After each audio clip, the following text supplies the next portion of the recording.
I have never been a part of a church that had elders. I literally do not have any experiential reference for what it looks like to be in a church that I had churches that were boards of directors, sort of deacons, all these kind of different things, congregational, but I had never seen that. So as PJ said, we just installed our first elders this past February. It took us 12 years to get to this point. Our church doesn't have a background in elders. We were deacon, board kind of mixture thing with congregationalism mixed in there. And yet I was convinced this was the right thing to do. So what I want to do just very briefly is I want to just ask kind of some questions, because maybe some of you are in the process. Maybe you're thinking about how do I get there? I want to do the eldership thing. I don't know how to get there. I'm just going to tell you our process. I'm going to talk to you about some things that we've learned along the way. And if this helps some of you, maybe some of you are there and you want to strengthen it. And if it helps you, or I just may be setting myself up for a lot of criticism because all of you do it way, way better than we are already doing it. So let me just start kind of with just a very basic question I don't want to spend a whole lot of time on. And that is it biblical, right? Are elders biblical? I hope we all see that, but is it biblical to have a plurality of elders? And I'm going to answer, of course, the question that question with a yes. And I, again, don't want to spend a lot of time here. I think I'll just, of course, show you 1 Timothy 3, 1 through 7, show you Titus 1, 6 through 9 and following, and 1 Peter 5, where, Peter talks more about that, where it's made explicit in places like Titus that we've already heard read from, where he tells him, I left you in Crete to set in order what remains, to appoint elders, plural. And then I think it's interesting, because usually I stop in verse 9, and this is why I just have you look there, just briefly to point something out, is it in verse 10. Right? In verse 10, he's now listed the qualifications of an elder, and then he says, for. In other words, here, I'm going to tell you why you're going to need elders, Timothy. And Titus, let me just paraphrase it this way, because things in Crete are a mess. I mean, it's awful there, and you're going to have to confront some things, Titus, that are going to require more than you. And so, I mean, just look at that. For there are many who are insubordinate, empty talkers, deceivers, especially those of the circumcision party. Now, again, I don't want to unpack all of that, simply to say this idea that I think he's almost showing Titus, this is a bigger job than just you. You're going to need more qualified men to come around you to help you put to bed some of these things, to silence, verse 11, all these people who need to be silenced. This is not a one-man job. This is a plurality. This is a group of guys that are going to have to do this together. And again, we could read on, right? So they've got to rebuke Titus. You've got to sort of come against some of the heresies that are going on. So I would just say this, and again, I know we're going to fly at 10,000 feet. I don't think plurality is an option. I think it's a command. But having said that, it's a biblical mandate. I believe in it. Here was my problem, and I don't know if you can relate to this. My problem was not that I didn't believe it was biblical. I believe that. In fact, I understood it to be something that it wasn't a choice, an option that Foothill Church could become elder-led or elder-directed, however you guys phrase that. I know that's a point of debate, but whatever. I didn't see that as the issue. The issue was not a biblical one. The issue was a practical one. In fact, when I first met PJ and Brian and I came to Gospel Coalition, literally one of my first questions, I think I sat down at PJ's table, and they're like, hey, what questions, what's going on? My first question was, how do you guys train elders? Because I didn't know, I had no frame of reference for how we go from here to there. And so this was my problem, is not having ever seen this. I intellectually understood it. I biblically wanted to be obedient to that, but I simply didn't know how to do it. So let me just say, if you don't know about them or haven't read them, of course, Alexander Strock and his biblical eldership, you ought to read. 9 Marks on Eldership, you ought to read. Gene Getz on Shepherds and Leaders or Elders and Leaders, great book. Bob Thune's biblical, gospel-centered eldership. Thabetes written an awesome book on elders and deacons that you ought to get if you need convincing, and even if you just want to brush up on what that means. But I think to say, hey, it's biblical, is easier said than done. right? To get there is easier said than done. It took us 11 years. I take comfort, it took Piper, I think, 11 years. It took, somebody said this morning, Dever, I don't know, 7 or 8 years to get to that point, and I'm no Dever and I'm no Piper, so if I'm behind them, then praise God. At least we're within the ballpark. So, but here's what I would say. In our desire and our quest to be obedient, what would be foolish is to rush the process, is to hurry into it. Because I am convinced that elders can be one of the greatest things that could happen to our churches or one of the worst. Some of you probably have backgrounds where you're like, the elders blew up our church. And so I think this is not something you just go, oh, I want to be obedient. I got to go do this, right? I want to make this happen. It's got to be something we go, okay, I want to be obedient. Now, how do I get there? So that's the second question. The first one is it biblical? The second question is, how can we sort of begin moving toward eldership before you even formalize it, right? And let me just say this, I think you should move slowly. I actually think you ought to move very slowly in the process, because if you rush the process toward eldership, I think you can create more messes and more problems than you solve. I don't think, people can disagree with me, I don't think Christ wants eldership at the expense of a fractured church. I think he wants a unified church and a unified eldership, and I think he's like, take the time. Paul never says to Timothy or Titus, he says, go appoint elders, but he doesn't say, hurry up and get it done by next week, right? Timothy, find these kinds of men. Develop these kinds of men. And whatever time that takes to get there, Timothy, that's your goal. So he gives us these broad principles. I don't think I'm telling you anything you don't know. He lets Timothy and Titus fill out kind of the details of what that looks like in their local context. He doesn't give a timeline. He doesn't give them a certain number. It's got to be this number. And by the way, Timothy's got this many paid elders and this many vocational versus lay. It's all, all that stuff is for us to sort of figure out on our own. He just says, go in and find these guys. But I think here's some I'm not going to preach a whole lot of Bible here. I'm just going to give you what I feel like are just practical things to think about if you want to move in that direction and strengthen or get to a place of elder leadership within your church. And here's the first thing I would say. Hire qualified staff, or if you're not, we're a small church, whatever, we're not hiring, or appoint qualified volunteer leaders and begin functioning like an elder team. And here's all I mean by that. Don't wait until former eldership comes along to where, you've voted on and it's become part of your constitution or whatever, to begin surrounding yourself with elder qualified men, which I take to be, as D.A. Carson, I know we all know this, says, there's the most remarkable things about elders is that the qualifications for elders is so unremarkable. I think all Paul's doing is describing mature men of God. I'm not saying don't go through that and check the list, make sure there are all those things, but you're looking for these mature men of God. So let me just give you some context. Over the last 11 years at Foothill Church, hired several men as staff pastors. And every time I've tried to ensure, as best as I'm able, I've tried to ensure that they meet the qualification of an elder. So some of you, it's much more volunteer-driven. That's okay. I think the same kind of thing. Look for these elder qualified men. But even if it's not constitutionally permissible yet, you can start functioning as an elder team until you formalize eldership. Here's what I mean by that. I think it would be really easy for me to walk into a room, staff meeting, I've got all these guys around me, volunteers, whoever, and just start calling the shots, right?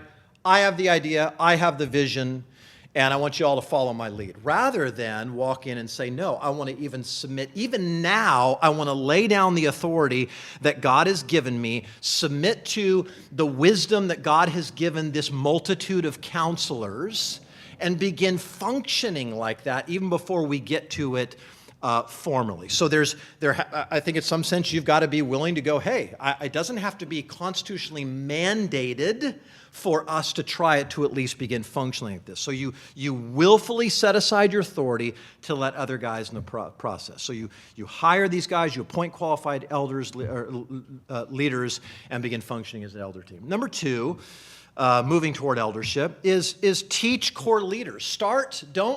Don't sort of roll out eldership without first starting with a small group, right?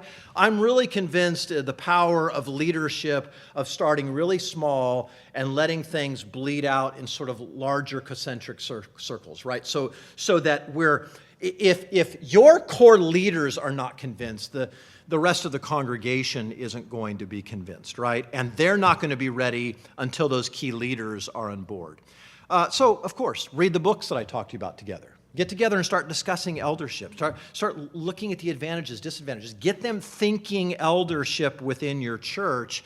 And pretty soon, it's not going to take long. I honestly don't believe that. It's not going to take long for most of those guys that you surround yourself with and begin to do that. They start going, this is not just something I think is good. This is something we must do, right? And then they will start to be cheerleaders for it as well. Number 3, preach on it explicitly. And again, I think this is just a leadership principle. Telegraph your punches. I mean this way. We don't just go, hey, everybody, next week we're going to vote on eldership, right? We sort of let the line out slowly, saying, here's where we're going in the future. You know what? I've said it, I don't know how many times over 11 years. There's coming a point when we're moving and we're going to go here, and let me show you why. And I've preached on eldership. And as we were becoming more like we're going to get into this over the 11-year process, as we knew, hey, it's coming. Then I said, okay, I stood up one January and said, hey, in 2 years from right now, we're going to vote on elders. We're going to redo our Constitution and bylaws. I let them know in advance. Here's how this is going to happen. Here, let me show you from Scripture why I think that's good and right and biblical. And again, by the way, if we are preaching the word to our people, I think we all know this, right? If we're giving them a steady diet, then when you show them from the word, then of course they're going to look at that and go, yeah, why wouldn't we do this? I see it biblically, and I'm ready to go. Then what I did is 4 months in advance, after I'd trained these guys, which I'll talk about briefly, but after I'd trained these guys, I said, hey, we're going to be redoing our Constitution and bylaws. We're going to be voting on these elders. I'm letting you know now. We're going to turn the corner on January, February. This was this past year, and this is coming. And let me tell you again why. And then I introduced the guys that were going to be elders that we were introducing, and I preached it again. So in other words, over and over this time of wanting to move this way, it wasn't, the first time they heard it wasn't a few months before. It was a steady sort of slow drip that this is biblical, good, and right for us to go this way. And by the way, I think if anybody has been paying attention to failures in church leadership these past 10 years, I think they all understand that we as leaders need more accountability, not less, right? So I think they're all probably just nodding their heads already going, we see the wisdom in what you're doing, that it's good that you are not president, CEO, and grand poobah of this place that calls all the shots, right? You actually have an accountability, a structure around yourself. And number 4, guard the gate. Now, I'm going to talk a little more about this, and let me just say this for right now. Be very careful about who you allow into your eldership training, if you have such a thing, or into becoming elders. And I want to talk about that a little more. Okay, so now, how do I begin looking for training strong elders?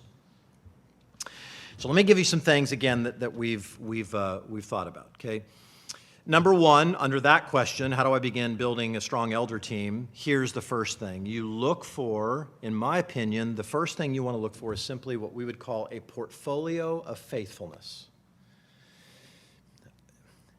In other words, I don't want to even start the process with anyone who is not demonstrating faithfulness already in just small things, right? I mean, so let's say I don't think somebody can be a good shepherd if they're not good sheep, right? If they're not sort of just demonstrating faithfulness in the small things right now. So you may not be looking for Superman, but you are looking just for somebody who has sort of a humble faithfulness about them and, of course, is already doing the job of shepherding as they know best what that means. Right? You may need to train them in what that means, but right now they're doing the best of what they know how to disciple guys or just help people, whatever that is, but they're faithful in what they do. Number two, remember that every appointment of an elder in your church is a culture decision.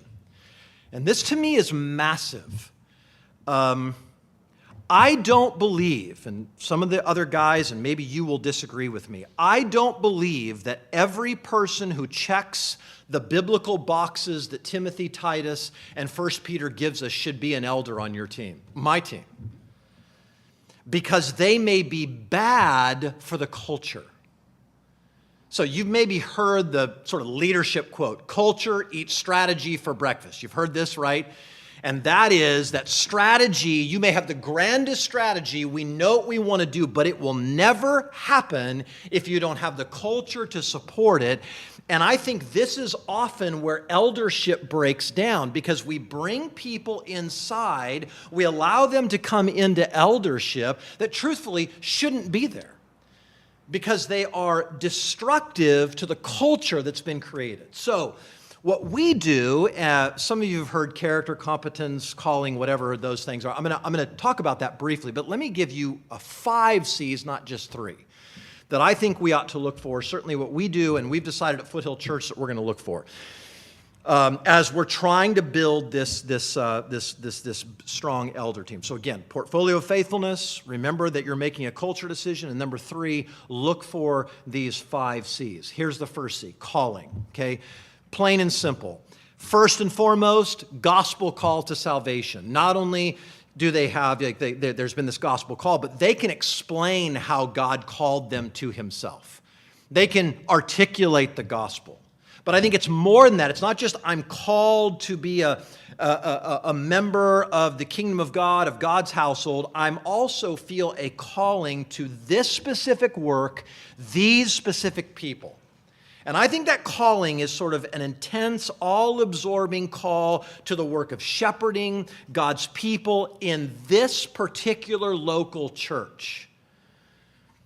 And this is where I would go to where Paul says to Timothy, whoever desires to be an elder. I guess where I would land there is to say this is not just some generic desire for church leadership. This is a desire for where God has placed me in this church. And I want to be an elder among these people. God's actually birthed that desire in me. Eager to serve Christ by serving his people. And then I think we look and say, okay, so there's this call to God himself, right? Call to the church. But then I would look for, it's not just because they tell you they're called. I think like even we looked maybe in our own calling, I want to not know there's just an internal subjective call, but there's an external affirmation of that call. Do other people see it? Do other people look and go, that dude is a shepherd. That guy is a leader. That guy loves Jesus. He loves this church, and he's not sort of cooped up, not doing anything. He's out actually doing the work of ministry within this church. Calling. Second C, character. Again, not going to rehash it. 1 Timothy 3, Titus 1, 1 Peter 5. Here again, here's the pattern of faithfulness in a family. This is willing to serve without recognition. I think maybe not for you. Let me just speak for myself. I think I didn't notice for a long time 1 Peter 5's call to humility. That it's interesting to me that Paul, after doing all this, like, everybody be humble. Like, I know you're called to this high office, but really you must be humble. And so I think that's got to be one of those ones we put at the top. And I look at character as almost not almost, for sure, as a permission to play. You don't get anywhere near eldership, obviously, without the character component. So I think you're looking at things like, are they trustworthy? Do they meet deadlines? That's character, right? Do they show up like they're charged with teaching a Sunday school class? Do they show up on time? Or are you constantly worried when you ask them to do something that they might not get it done? I'm not saying because you're picky. I'm saying that's just like what they do. They haven't demonstrated that kind of trustworthiness. Are they giving financially already? Do you check that? Or do you kind of wish everybody would give like them at your church, or secretly hoping that people would do better? Right? That ought to be, again, they're not top givers. I'm not talking the wealthy in your church. I'm saying they're faithful. And there's just a pattern, a portfolio of faithfulness that surrounds them. How about their family life? Do you look at their kids? Like are their kids...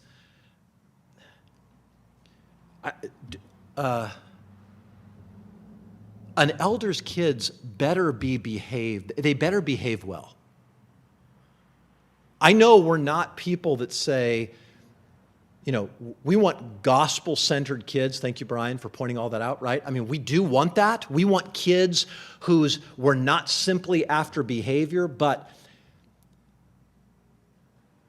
parenting isn't just about creating behavior, but let's say this, it's not less than that. And eldership is not less than that. I don't know what else to do with the fact that elders' kids must be in submission to them. And I think that's worth you fleshing out. I had to do this with my elder trainees. I want to talk to you about what it actually looks like on the ground for your kids to be in submission to you Sunday through Sunday. And how you do this and what you ought to be looking for. Because if you're seeing that in these families, don't go near those guys. Don't go near them if their wife seems a little, nervous or whatever. There's something, maybe it's even like Steve talked about. There's something not right here. I don't even know that I can put my finger on it. Like, I guess I believe enough that God will help us and give us those kinds of promptings if we're being sensitive to His Spirit to go, I'm going to be really careful here and watch that kind of thing. The third one is competency. Okay, again, it's not enough to love Jesus. Elders have a job to do. Okay, and we're not looking. I love that Brian told us that this morning, but really, in some sense, let's say this: not from their standpoint, from our standpoint, we're not looking for average, right? We ought to, as the assessors looking and sort of evaluating, we're not looking for average. And I don't mean ordinary. I don't mean they're just normal, faithful people in the ordinary course of life. I'm talking about there should be, in some sense, an exceptional level of maturity among elders. And again, I think this is why we don't move fast. I think this is why we take our time. I think this is why we test them. And we're asking questions like, Paul says to Titus, they're able to teach. They're able to refute those who contradict, right? Well, here's what I've discovered. I remember talking to somebody back at a church in Texas, and they had like 4 seminaries around them, and they go, all these elder guys, we really don't have to do much theological training. I'm like, well, that's not my church. What I find is I got a whole lot of desire, and there's a huge theological gap. So what I have to do in my context, and again, I think this is part of them, how do I get these guys to be able to refute, to teach sound doctrine, all that kind of, well, I've got to train them. I have to teach them. I got to sit down with them. So we have a pretty extensive process of really trying to teach guys both sides of this. The shepherding, how do I shepherd through almost workshopping things? We actually workshop questions, real questions that have arisen in the time. And then we talk about theology and helping guys get better and competent in that. Number 4 is capacity. This is where I told you there's a few more C's here, and I think this is one we often overlook. We're looking for guys that not only check all these boxes, but have the emotional, physical, financial, spiritual capacity, health, to do the job we're asking them to do. They've got the aptitude and they have the margin in their lives. And I hope this makes sense. Like, you're going to ask them, I don't know, in your context, is it a 2-hour-a-month job or is it a 10, 20-hour? I don't know what it is, but any way you slice that, they've got to be able to have the time to do it. So you're pushing on that. You're kind of helping them. And I think you don't just ask them, you ask their wives. You look and go, right now, does he have capacity? Is he showing that he has the capacity to shepherd other people? And this is why I think in some senses we ought to make our training rigorous. It ought to be something where we're kind of testing this. We're looking and say, is this guy able to juggle a wife and children and a job and shepherding? Because that's a lot. That's a lot. And some guys may check all the boxes and go, I am flat out too busy. Now, maybe they shouldn't be, but they are. And they shouldn't be on your elder team. And then the last one is just chemistry. And here's where I mean guard the gate, right? Does he fit the culture? Does he fit in with other elders? Listen, guys, there is a difference between an elder who is disruptive and one who is destructive. Disruptive can many times be a very good thing. They help you think differently. I'm not saying get all these people who are just like you. They come in and they go, man, I don't feel like ecclesiologically we're off. I feel like we gotta sort of clarify some things here. Or I want us to think more deeply. That's great, but but it's never a good thing to be destructive, because a destructive elder can come in and undo in moments what has taken years for you to build and for God to build through you. So I think there should be theological, philosophical, practical chemistry. And I guess let me just use the example of could Al Mohler be on an elder board in a church pastored by Lig Duncan? And the answer is probably no, because they simply are not going to see eye to eye. They would both check all the boxes biblically. But there's not, call it chemistry, there's not that philosophical, theological fit. I think you're looking at things like you go, hey, doctrinally, you may bring a member in, and a member may disagree with some of your theology. They may say, well, I'm a little bit different on that, but I won't make an issue out of it. I think an elder must agree. An elder needs to look at your statement of faith and go, that is my statement of faith, right? I mean, I don't have any, there's nothing I would change. There's not a comma I would put in. That's mine. Now, I know some of you differ, and there can be theological disagreements, and I agree with that on some, we don't make our elders decide what they believe about creation, but we have a statement of faith, and they have to believe in that statement of faith. No questions, no nuances, no nothing. That's your statement of faith, that's my statement of faith. So I think if you have serious reservations about somebody's ability to fit in, you should pass on them. And I think here's where too few pastors speak up, and so they get what they get. Because they don't say, I see something here. Maybe I can't put my finger on it. I think you can guard the gate too tight, but I think you can guard the gate too loosely. And I think, Pastor, you should have a say in protecting elder chemistry, especially in the very beginning. I would not, as practically speaking, I would not have open nominations. I think elders should nominate other elders because in some ways you're protecting the culture that God has created. Now, let me just give you really quickly, just some practical things that we've thought about, and I'm sure this is true of some of you, but maybe some things to think about as you consider elders. Number one, if you have both lay and vocational elders, then I think it's just wise, nothing biblical about this, I think it's just wise that the lay elders outnumber the vocational elders. In fact, you want to be a member of the Evangelical Council for Financial Accountability, they will require that, just saying, in case that's any interest to you. But I also just think it's wise. I think it's a good practice. Number two, separate business from shepherding. I think I've heard some of you say this is what you do, unless you like really long meetings, I suppose. But we meet twice a month for shepherding. We meet once a month for business. Our business time is literally about 30 minutes. It's ridiculous. They get everything. And it's 30 to 45 minutes. The shepherding, depending on what we've got to talk about, could be an hour, could be an hour and a half.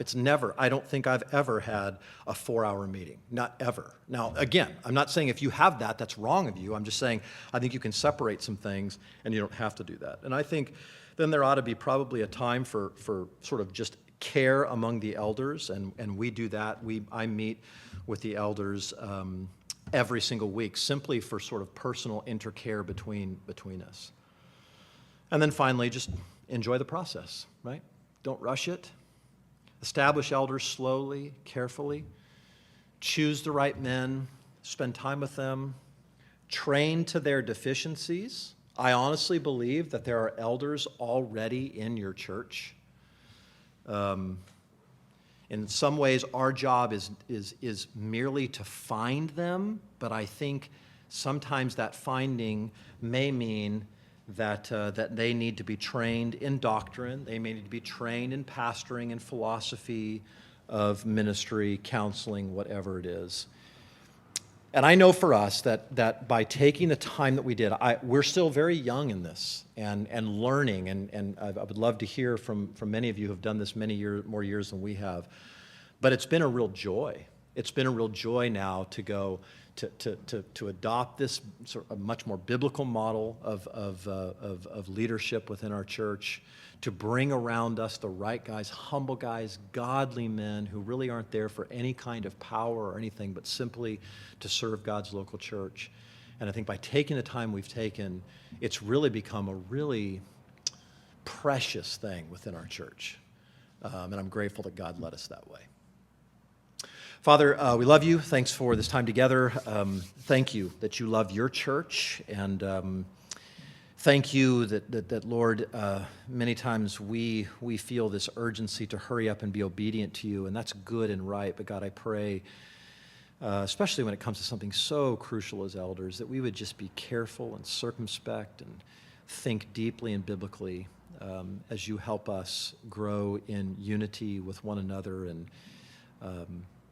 that hopefully, potentially, we will see churches reach their full redemptive potential, grow not just in numbers, God, but most of all, just in depth and health as we establish what you want us to establish. We love you, Jesus, and we ask this in your name. Amen.